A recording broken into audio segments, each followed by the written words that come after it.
तो हम किसी से क्या डिमांड कर सकते हैं? हमारी फॉरेन पॉलिसी किस हद तक आजाद हो सकती है? कोई आजाद नहीं है। जब आप हाथ में भिखारी बने हुए हों तो आपकी कोई नहीं सुनता। आप मुल्क के हालात ठीक करें, जो कि ये नालायक हैं, ये तजुर्बाकार नालायक और हैं। अभी तो कहते हैं और महंगाई इन्होंने आएगी। पहले भी और भी मजीद महंगाई आएगी। अभी तो ये और आगे देखिए आगे होता है क्या। ये सियासी और मुआशी अदम इस्तेहकाम हम देख रहे हैं अरूज पर है, आईनी बहरान जन्म ले रहा है, मगर आला अदलिया फाजिल जज साहिबान पर खुल्लम खुल्ला उनका नाम लेकर तनकीद की जा रही है। आप और तहरीक इंसाफ कैसे देख रहे हैं इस रवैये को? देखें, जहाँ तक कि मरीम नवाज की गुफ्तगू का ताल्लुक है, वो एक फ्रस्ट्रेशन पे मबनी गुफ्तगू है, जिसमें कि वो इस बात से अपने आप को हम आहंग नहीं कर सकी कि वो समझती हैं कि पाकिस्तान उनकी ज़ाती जागीर है। इसमें उनको ये पैदा होते ही हक था कि वो इस मुल्क की वो शहजादी बने या इनका ख़ानदान जो है तो वो हुकूमत करता रहे।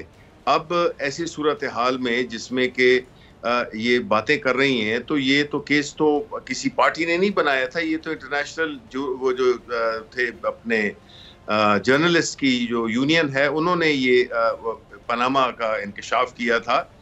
तो अभी हमने तो कभी ऐसी बात नहीं की कि ये जो 5 जजेस जो बैठे हुए थे इस बेंच में, उन्होंने हमारे खिलाफ कासिम सूरी की रूलिंग के खिलाफ फैसला दिया था, जिसकी वजह से ये आज इस इक़्तिदार में बैठे हुए हैं। तो अगर ये समझती हैं कि कानून और आइन ये इनकी मर्जी चाहे। अब देखें, खान साहब ने एक बेनाइन किस्म का कमेंट दिया था एक जूनियर जज के बारे में, तो उनको पे तो दहशतगर्दी का मुकदमा हो गया, उनको अदालतों में घसीटा गया और वो केस अभी तक है।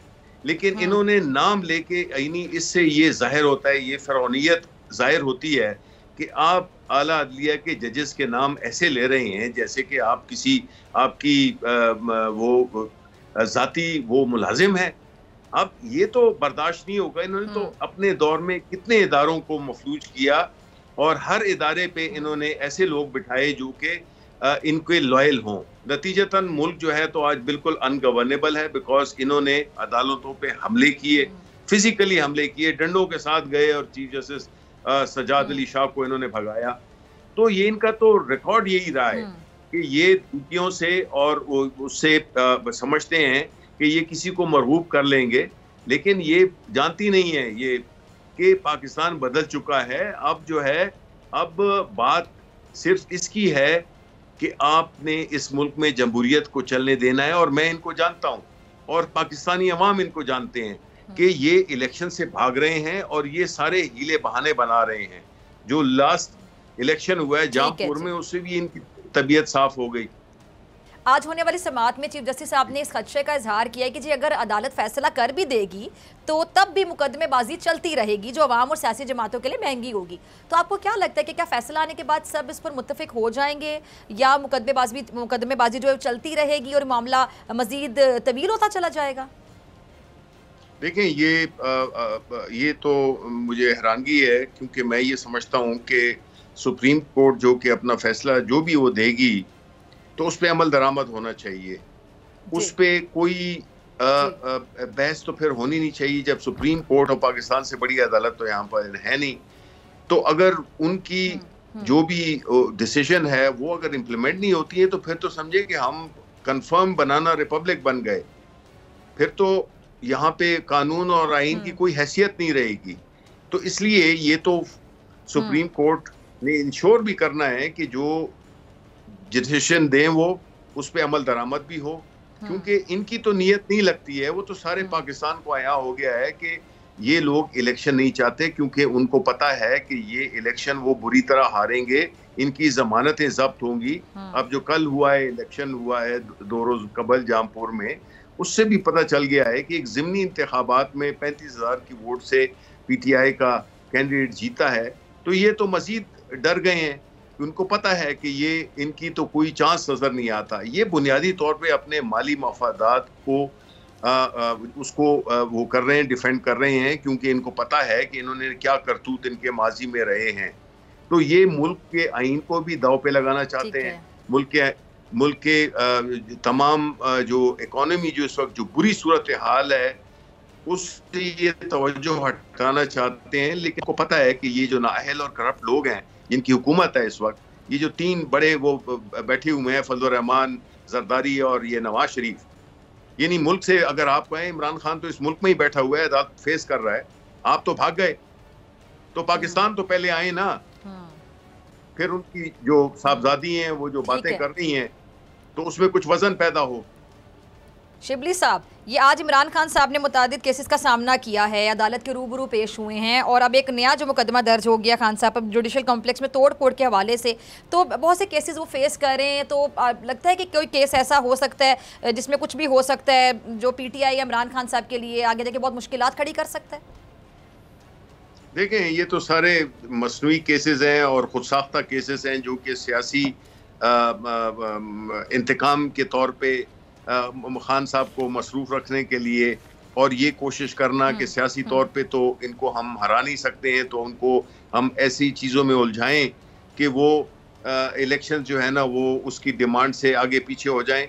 देखें, ये कुछ भी कर लें, ये कर रहे हैं, ये पहले दिन से पिछले 10 महीने से हमारे जो लीडरशिप है, हमारे वर्कर्स हैं, उन पे जो जुल्म हो रहा है, जो 25 मई से आप शुरू हो जाएं कि जिस तरह से बेईमाना तरीके से एक पॉलिटिकल पार्टी के वर्कर्स को एक पीसफुल उसको इन्होंने जिस तरह से उसमें लगा कि हमें लगा कि हम कश्मीर में हैं और इंडियन फोर्सेस हम पे जुल्म कर रही हैं।